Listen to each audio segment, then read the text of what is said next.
Hello दोस्तों, welcome to my YouTube channel. जैसे कि आप लोगों को पता चल ही गया होगा कि आज हम लोग क्या बात करने वाले हैं, तो एक बार फिर से हम बता देते हैं कि आज हम लोग बात करेंगे कौन से कवि किस काल के हैं। तो इसी पर बात करेंगे। जैसे कि कोई कवि शगुन काल के हैं, शगुन भक्तिधारा के हैं, कोई रीति काल के हैं, तो छायादोत्तर काल के हैं। अगर आप इस वीडियो पर आ ही गए हैं तो आप लोग इस वीडियो को बिना स्किप किए पूरा देख लें, क्योंकि अगर आप इस वीडियो को पूरा देखते हैं तो आप लोग वहाँ 4 नंबर बोर्ड में आराम से ला सकते हैं, क्योंकि बोर्ड एग्जाम में इससे 4 से 5 नंबर आराम से हर एक बार पूछा जाता है, इसलिए इस बार भी पूछा जाएगा। तो प्लीज़ आप लोग इसे ज़रूर देख लीजिए। तो आज हम लोगों का वीडियो दूसरा होगा ट्रिक से संबंधित हिंदी का। तो अगर आप फर्स्ट वाले वीडियो को नहीं देखे हैं तो डिस्क्रिप्शन में मेरा लिंक दिया गया है, तो फर्स्ट वाले वीडियो को भी देख ले, वो भी ट्रिक से है, उससे भी आप लोगों का 4 नंबर फिक्स हो जाएगा। तो आज हम लोग फिर से 4 नंबर फिक्स करने वाले हैं बोर्ड एग्जाम में। तो चलिए स्टार्ट करते हैं आज का वीडियो। तो सबसे पहली बात है, क्या 12th का हिंदी ट्रिक है, तो इसी पर आज चर्चा करेंगे। तो आप लोगों का जो हिंदी किताब है क्लास 12 की, तो उसमें जो आप लोगों का हिंदी किताब है वह 2 भागों में बटा हुआ है। तो आप लोगों को ये पता ही होगा कि पहला है हमारा गद्य खंड और दूसरा है हमारा काव्य खंड। ठीक है, तो गद्य खंड और काव्य खंड ये दोनों है, और दोनों में चैप्टर कितना है आपका 13 है इसमें, और काव्य खंड में भी आपका कितना है 13 चैप्टर है। ठीक है, तो 13 कितना चैप्टर हो गया आप लोगों का 26 चैप्टर हो गया। तो 26 चैप्टर जो है आप लोगों का ये कक्षा 12 की हिंदी बुक में, तो 26 इसके कवि हैं।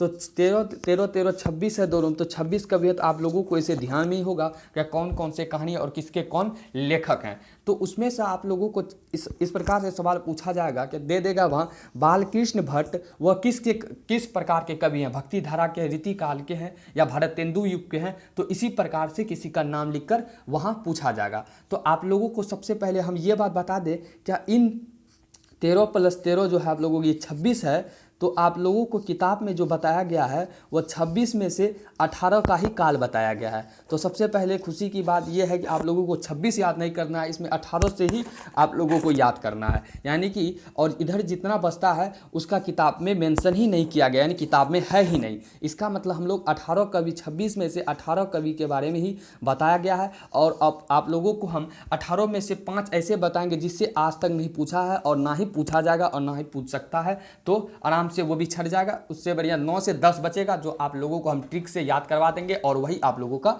एग्जाम में आ जाएगा। तो चलिए पहले जान लेते हैं गद्य खंड में आप लोगों का कौन कौन सा भाग है, उसके बाद हम लोग ट्रिक पर चलेंगे। तो ये हमारा है गद्य खंड। गद्य खंड में आपका है क्या बातचीत जो लिखा है वो बालकृष्ण भट्ट लिखा है, और संपूर्ण क्रांति हमारे जयप्रकाश नारायण लिखे हैं। और उसने कहा था चंद्रधर शर्मा गुलेरी, उसने कहा था कहानी है जो चंद्रधर शर्मा गुलेरी लिखे हैं, और अर्धनारीश्वर रामधारी सिंह दिनकर जी लिखे हैं। तो हम लोग जो पिछले फर्स्ट वीडियो जो हमारा ट्रिक वाला था, तो उसके अंतर्गत हम यही बात किए थे कौन सा कहानी है कौन सा निबंध है, तो वह भी हमारा अच्छी प्रकार से एक ट्रिक में है जो आप लोगों को याद हो जाएगा। तो अगर आप लोग नहीं देखे हैं तो जाके हमारे चैनल पर देख सकते हैं। तो इसी प्रकार के वीडियो पाने के लिए आप मेरे चैनल को ज्वाइन कर सकते हैं। तो चलिए 4 अर्धनारीश्वर कौन लिखे हैं, रामधारी सिंह दिनकर। रोज कौन लिखे हैं, सच्चिदानंद हीरानंद। अज्ञा शॉर्ट नेम यहाँ लिख दिया गया अज्ञा। छठा है एक लेख और एक पत्र, भगत सिंह। ओ सदा नीरा जगदीश चंद्र माथुर जी लिखे हैं। सिपाही की माँ मोहन राकेश लिखे हैं। प्रगीत और समाज नामवार सिंह लिखे हैं। जूठन जो लिखे हैं ओम प्रकाश वाल्मीकि।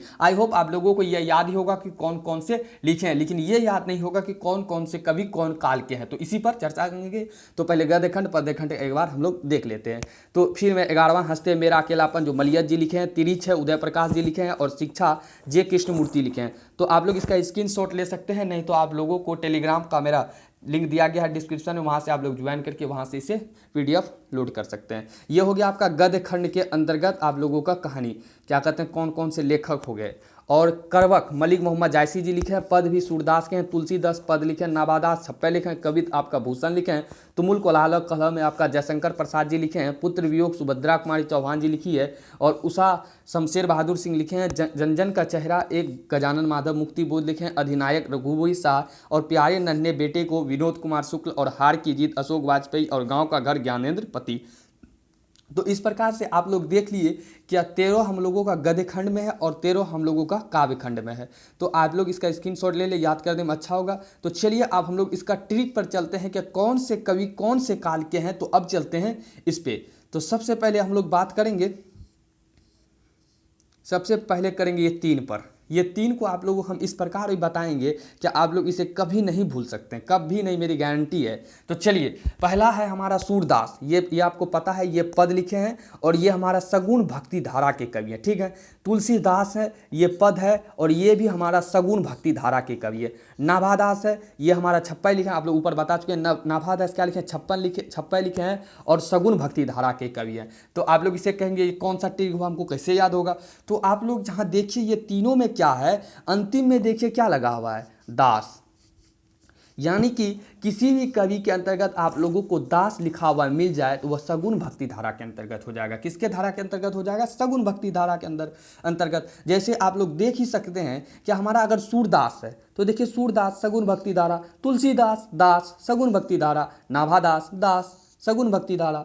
सिंपल सी है कि आप लोग जिसमें भी आप लोगों का दास लगा रहे वह सगुण भक्ति धारा हो जाएगा। दास सगुण भक्ति धारा यानी तुलसीदास सगुण भक्ति धारा और नाभादास सगुण भक्ति धारा। आई होप आप लोगों को ये क्लियर हो गया होगा कि जिसके अंत में दास लगा हुआ है वह सभी हमारा सगुण भक्ति धारा के अंतर्गत हो जाएगा। तो सूरदास पद लिखे हैं सगुण भक्ति धारा, तुलसीदास पद लिखे हैं सगुण भक्ति धारा, नाभादास पद लिखे हैं छप्पै, नाभादास आपका छप्पै लिखे हैं जो वो भी सगुण भक्ति धारा के कवि हैं। तो आप लोग इसका स्क्रीनशॉट ले सकते हैं। तो अब हम लोगों का ये 3 कंप्लीट हो गया। 26 में से देखिए आप लोगों का 3 कंप्लीट हो गया। तो आप लोगों को हम पहले ही बता चुके हैं 26 नहीं है, आप लोग किताब में 18 ही है। कितना है, 18 ही है। तो 18 में से 3 को हम लोग कंप्लीट कर लिए। अब हम 15 पर बात करेंगे। चलिए आगे बढ़ते हैं। आई होप आप लोगों को ये याद हो गया होगा, जिसके अंत में दास लगा रहे वो सगुण भक्ति धारा के कवि हो जाएंगे। अब बात करेंगे हम लोग, देखिए आप लोगों के सामने है जे कृष्णमूर्ति जो आपका लिखे हैं शिक्षा, वो 20वीं सदी कवि है। गजानन माधव मुक्तिबोध जन जन का चेहरा एक 20वीं सदी के। विनोद कुमार सुख प्यारे नन्हे बेटे को 20वीं सदी। गांव का घर 20वीं सदी के और तिरिछ तीसरा दशक के कवि। और रघुवीर सहाय आप लोगों का अधिनायक 6ठे दशक के कवि है। तो आप लोग देख सकते हैं कि आप लोगों के सामने हम 6 यहाँ कहानी और कविता से मिलाकर लाए हैं जो आप लोगों के 20वीं के दशक के कवि हैं, कोई तीसरे दशक के कवि हैं। तो आप लोगों के लिए हम जानकारी के लिए बता दें, आप लोगों के सामने जो ये 6 है, ये 6 में से आज तक ही सवाल नहीं पूछा गया है, क्योंकि सदी से संबंधित कोई भी सवाल नहीं पूछा जाता है और नहीं पूछा जाना चाहिए। इसलिए इसके लिए आप लोगों के लिए हम ट्रिक नहीं लाए हैं, क्योंकि जो पूछा जाएगा तो उसी पर चर्चा करेंगे। इसलिए ये 6 का 6 आप लोग नहीं ही ध्यान में रखें, वही अच्छा होगा, क्योंकि आज तक नहीं पूछा है। आपकी जानकारी के लिए हम बता दिए, क्योंकि आपकी किताब में था। तो इसके लिए ना ही कोई ट्रिक है ना कुछ है, क्योंकि आज तक ये पूछा ही नहीं है।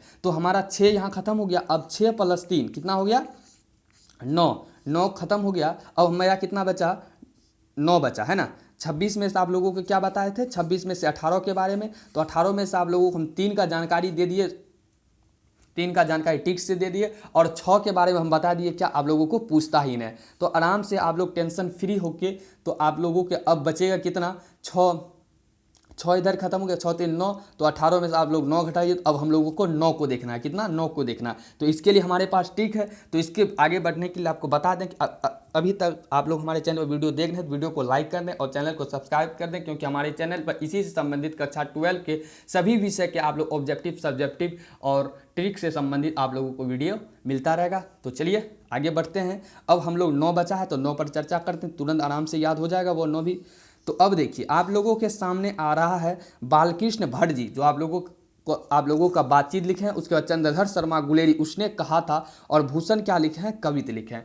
तो आप लोग ये जान लीजिए, क्या ये 3 जो है आप लोगों का, अगर भारत तेंदु युग पूछ दे तो उसमें से बालकृष्ण भट्ट के सिवा कोई ही नहीं होगा, क्योंकि इसमें एक ही है, ना ही कन्फ्यूज होगा ना ही कुछ होने वाला है। और द्विवेदी पूछे तो मात्र चंद्रधर शर्मा गुलेरी जी है, पूछेगा द्विवेदी युग के कौन से कवि है, चंद्रधर शर्मा गुलेरी हैं। और भूषण पूछेंगे कौन से काल के कवि है, तो रीति काल के कवि है। तो इसके लिए कोई ट्रिक बनता ही नहीं है, क्योंकि आराम से आप लोग देख सकते हैं। बालकृष्ण पूछे तो भारत तेंदु है, चंद्रधर शर्मा गुलेरी पूछे तो द्विवेदी है। तो आप लोग गुलेरी से आप लोग यहाँ एक और ट्रिक है, गुलेरी और द्विवेदी, देखिए दोनों में एक है, गुलेरी और द्विवेदी। तो आप लोग इसे याद करते हैं, आसानी याद कर सकते हैं। क्या, अगर चंद्रधर शर्मा गुलेरी, इसका अर्थात हो गया द्विवेदी, गुलेरी द्विवेदी। देखिए दोनों समानांतर शब्द आराम से याद, 2 बार पढ़ेंगे तो याद हो जाएगा।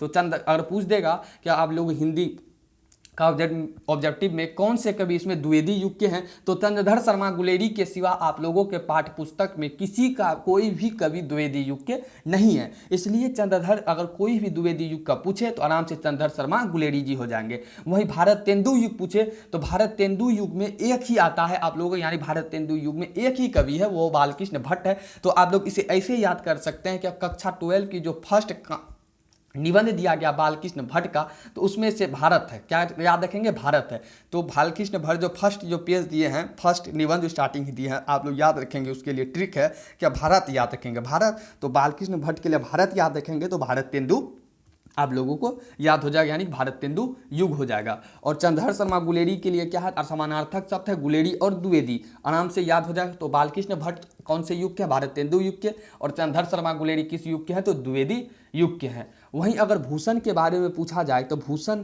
तो आराम से आप लोग इसका रीतिकाल के कवि हैं। भूषण जी किस काल के कवि हैं, तो रीतिकाल के लिए। तो इसके लिए भी एक ट्रिक है कि आप लोग जान सकते हैं कि भूषण यानी कि इसका अर्थ आप लोग समझ लिए भूसा, भूसा, और भूसा में क्या मिला है, चावल मिला है। तो भूसा से हम लोग चावल क्या कर रहे हैं, रीति रीति कर हम लोग छांट रहे हैं, रीति रीति करके अलग कर रहे हैं। भूसे भूसा, और भूसा से भूसा में क्या मिला हुआ है, चावल मिला है, तो उससे हम लोग चावल को रीति रीति करके छांट रहे हैं। तो इस प्रकार से आप लोग याद कर सकते हैं। भूषण से कौन से हो गया, रीतिकाल। तो बालकृष्ण के लिए क्या बताया, बालकृष्ण भट्ट के लिए बताया भारत, यानी बालकृष्ण भट्ट से भारत तेंदु युग हो जाएगा। द्विवेदी गुलेरी समानार्थक हो जाएगा। भूषण से हो गया आपका भूसा, और भूसा में क्या, चावल को रीति रीति करके अलग कर रहे हैं। किस प्रकार से कर रहे हैं, रीति रीति करके, तो रीति काल हो जाएगा। आई होप आप लोगों को ये भी क्लियर हो गया होगा, ये 3 कवि के बारे में भी क्लियर हो गया होगा। तो 18 में से हम लोग कितना जानकारी प्राप्त कर लिए, 3 का प्राप्त कर लिए, 6 का कर लिए और 3 फर्स्ट में के। तो इसमें से ये 3 को पूछा जाता है, ये पूछा ही नहीं जाता है। तो हम लोग कितना क्लियर हो गया, तो 6 से 12, और हम लोग 6 ही बचा। तो चलिए उस 6 पर चर्चा कर लेते हैं, उसके बाद हमारा खत्म हो जाएगा।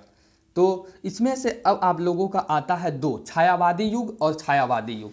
उसके बाद उत्तरवर्ती छायावर्ती के बाद में बात करते हैं, पहले ये दोनों पर बात करते हैं, ठीक है। तो इसमें देखिए जयशंकर प्रसाद तुमुल कोल्हाला, जो कि तुमुल कोल्हाला कलह में, वो भी आपका छायावादी युग के हैं। और सुभद्रा कुमारी चौहान भी पुत्र वियोग, वो भी छायावादी युग के हैं। तो इसमें देखिए आप लोग क्या है, सुभद्रा 100 और जयशंकर, देखिए दोनों में 100 है, समानार्थक है। 100 जयशंकर, 100 से सुभद्रा, जयशंकर सुभद्रा, देखिए दोनों में 100 समानार्थक है। तो आप लोग इसे इस प्रकार से याद रख सकते हैं क्या, इस दोनों में अगर जयशंकर, देखिए जयशंकर सुभद्रा, देखिए दोनों में 100 आ रहा है, तो इसका अर्थात अगर ये दोनों में से कोई पूछेगा, ये दोनों ही हमारा छायावादी युग के कवि और कवियत्री हैं, तो आप लोग इसे आसानी से याद कर सकते हैं। तो जयशंकर जी छायावादी में है, या सुभद्रा कुमारी चौहान दोनों छायावादी में है। या इस प्रकार से याद कर सकते हैं क्या, जयशंकर, 2 ट्रिक बताते हैं, जयशंकर और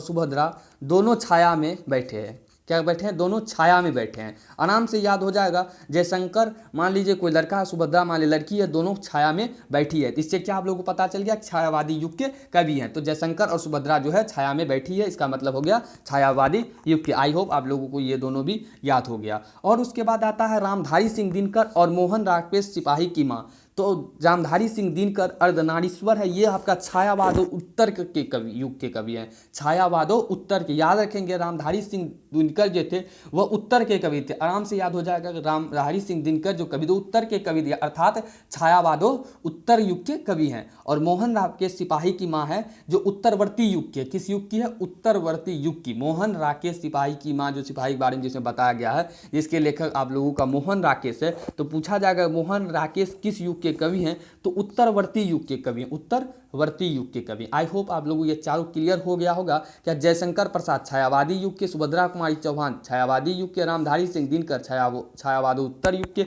और मोहन राकेश उत्तरवर्ती युग के। इसका आप लोग स्क्रीनशॉट ले सकते हैं। अब हम लोग का बचा 2, तो ये दोनों का जो है, ये दोनों का आप लोगों के किताब में काल नहीं दिया गया है, तो इसके बारे में सिर्फ एक उपनाम है। क्या प्रेम के पीर कौन से कवि कहे जाते हैं, कई बार एग्जाम में पूछा गया, बहुत ही BBI है।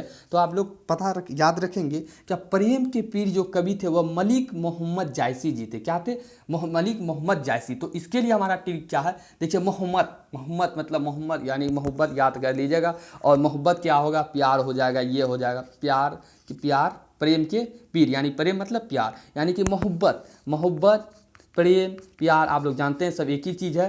तो उसी में हो जाएगा मोहम्मद, मलिक मोहम्मद जायसी। पूछेगा प्रेम के पीर यानी मलिक मोहम्मद, यानी मलिक मोहम्मद जायसी जी, आराम से याद हो जाएगा। प्रेम के पीर कौन, तो वही मोहब्बत वाला मलिक मोहम्मद जायसी। और शमशेर बहादुर सिंह अंतिम कवियों के कवि, तो आप लोग इसमें पूरा याद कर सकते हैं। पूरा अंतिम में हमारा क्या था, एक बहादुर था जो कवियों के कवि थे। तो आप लोग अंतिम में याद करेंगे कि जो बहादुर था, एक बहादुर था वो कवियों के कवि है। तो आप लोगों को पूछा जाएगा कवियों के कवि कौन थे, तो एक बहादुर याद रखेंगे तो शमशेर बहादुर सिंह आसानी से आप लोग इसे मार सकते हैं। बस आप लोग एक दो बार इसे पढ़ लेना है, आराम से याद हो जाएगा। तो आप लोग बता ही दिए हैं कि आप लोग इसका स्क्रीनशॉट ले सकते हैं, या नहीं तो आप लोग हमारा टेलीग्राम से इसका लिंक ज्वाइन करके वहाँ से ले सकते हैं। तो एक बार इसको हम लोग फिर से देख लेते हैं। तो आप लोगों का गद्य खंड में इस 13 था, और काव्य खंड में कितना था देख सकते हैं 13 था। तो कितना हो गया था हम लोगों का 26, कितना हो गया था 26। और आप लोगों को हम क्या बताया कि 13 में 26 में से आप लोगों को 18 के बारे में ही बताया गया है। तो 18 के बारे में जो बताया गया था उसमें से आप लोगों को हम क्या बताएं, 6 के बारे में आप लोगों को याद करना ही नहीं है। तो उसमें से आप लोगों को हम 12 ही याद करने के लिए ट्रिक बताएं, जो 12 से ही आप लोगों का 3 से 4 नंबर आ जाएगा। तो फर्स्ट वाले 3 आप लोगों को हम कैसे याद करने के लिए बताया, क्या सूरदास सगुन भक्ति, तुलसीदास सगुन भक्ति धारा, नवादास सगुन भक्ति धारा। तो आप लोगों को बताया दास जिसके अंत में लगा रहेगा वो हमारा सगुन भक्ति धारा के अंतर्गत हो जाएगा। आई होप आप लोगों को ये क्लियर हो गया होगा। और यहाँ आप लोगों को हम 6 के बारे में क्या बता दिए, क्या 6 से आप लोगों का नहीं ही पूछता है, अभी तक नहीं पूछा गया है। तो ये भी आप लोगों को क्लियर हो गया। और आया बालकृष्ण भट्ट, तो आप लोगों को हम क्या बताएं कि फर्स्ट आप लोगों की किताब में है जो वो भारत को याद रखे, भारत तेंदु युग हो जाएगा। बालकृष्ण भट्ट क्या हो जाएगा, भारत तेंदु युग हो जाएगा। चंद्रधर शर्मा गुलेरी के लिए हम क्या बताए, द्विवेदी, यानी पूछा चंद्रधर शर्मा गुलेरी किस युग के कवि हैं, तो गुलेरी या द्विवेदी, यानी कि द्विवेदी युग के कवि हैं। और भूषण के लिए क्या बताएं, भूषा में चावल मिला है जिसको हम लोग रीति रीति करके छाप कर रहे हैं, तो वह हो जाएगा रीति काल के भूषण जी।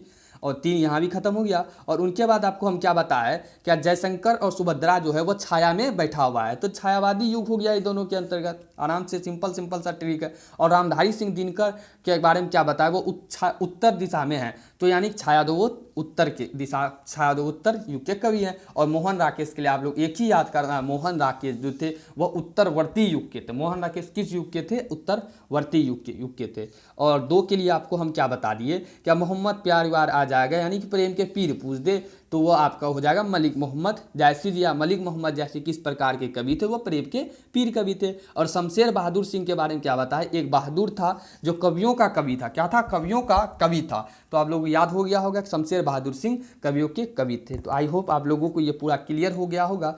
ये हमारा ट्रिक कैसा लगा आप लोग कमेंट में ज़रूर बताएं। तो इसी प्रकार के वीडियो पाने के लिए आप लोग हमारे चैनल को सब्सक्राइब करें, वीडियो को लाइक करें और वीडियो को ज़्यादा से ज़्यादा शेयर करें। तो thank you all of you, thanks for watching.